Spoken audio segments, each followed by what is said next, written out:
Strike action at major ports is likely to disrupt Christmas sales and hinder export volumes. The industrial action between the Maritime Union and Patrick's is intensifying. Bargaining over wages and job security has been ongoing for more than 18 months without a resolution.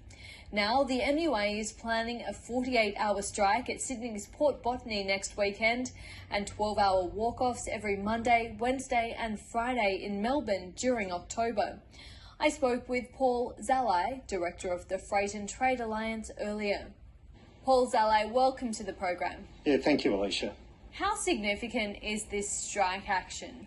Look, it's very significant.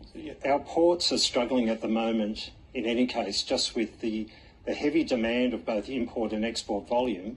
And then on top of it, we've had experiences over the last couple of weeks with different stevedore operations being closed for up to days at a time, dealing with COVID cases.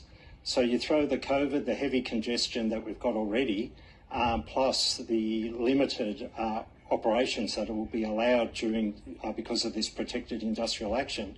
It just causes chaos to the international trade sector. This strike action by the MUA, do you think it will bring this industrial action that's been ongoing for over a year to a head? Look, we need some resolution here. Unfortunately, we wrote recently to the Attorney General looking for some type of reform on industrial action and something that's sustainable. Like, even if we do get a situation now where there is a settlement and hopefully the enterprise agreement gets settled, these negotiations come up every 3 years. So as soon as we finally get a situation where we do get some business continuity, then we're facing the threat again of the industrial action happening all over again. And what are the broad implications of this industrial action for the economy? Yeah, there's nobody that's going to be exempt from this. It doesn't discriminate. So we've got a situation with importers and exporters will be affected.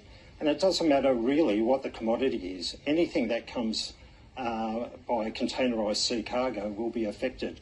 So, that includes everything from some food goods through to medical supplies and then potentially, the toys for Christmas through to important materials for manufacturing and infrastructure and construction. All export commodities are affected by this, particularly affecting our agri-sector that, after years of drought, bushfire and the pandemic, now they've finally got a bumper crop with some good rains and are struggling to reach overseas markets. Well, Patrick says over 40% of all containers go through its terminals. Why can't shipping companies just use a different terminal? So the competing stevedores are struggling to cope with their own workload, let alone taking on more from Patrick's. And then you throw on top of that the COVID situation in Melbourne in particular, VIC terminal, which has probably got an even share of the work in the Port of Melbourne.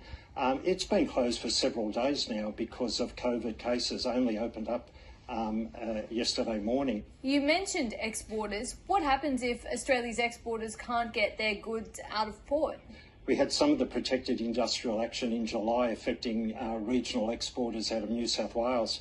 I know of 3 exporters that between them had to pay up to $117,000 in contract breaches because they failed to reach their destinations in time. Now, again, it doesn't sound like a lot of money, but you put it into perspective, that would equate to about $10 to $20 per tonne for those grain exporters, and that's a significant hit on what are pretty low margins in the first place. What is the risk, given that all of the shipping companies are internationally owned, that they just stop coming here for a period of time, given the bottlenecks? Look, hopefully we don't reach that point, but it is a serious consideration. So shipping rates from, say, Shanghai in China through to the east coast of Australia sits at around about $8,500 for a 40-foot container. You compare that to getting goods to Shanghai to the United States or to parts of Europe, that's up to about $18,000 for a 40-foot container.